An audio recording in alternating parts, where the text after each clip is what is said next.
ভক্তমণ্ডলী, আজকে বাংলাদেশের সিলেট জেলার সিলেট শহরের কেওয়াপাড়াস্থ নিমাইচাঁদ শর্মার মণ্ডপে মন্দিরে আজকে ভক্ত সংঘের 195তম ষান্মাসিক 195তম পাক্ষিক গীতাপাঠ চলছিল।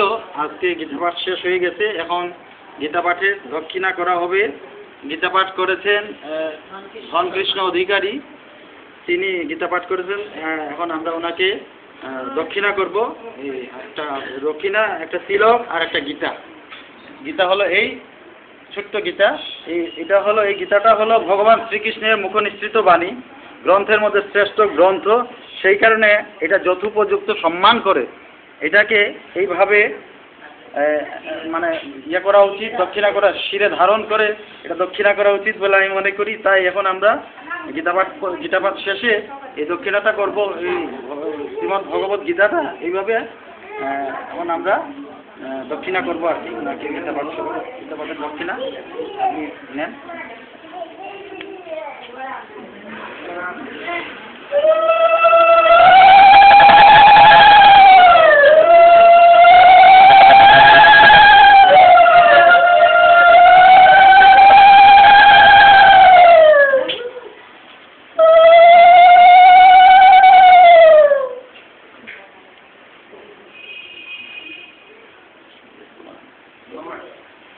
ভক্তমণ্ডলী, আমরা এটা আমি ইন্টারনেটে রায় দেখাই গান অন্তত পক্ষে আমার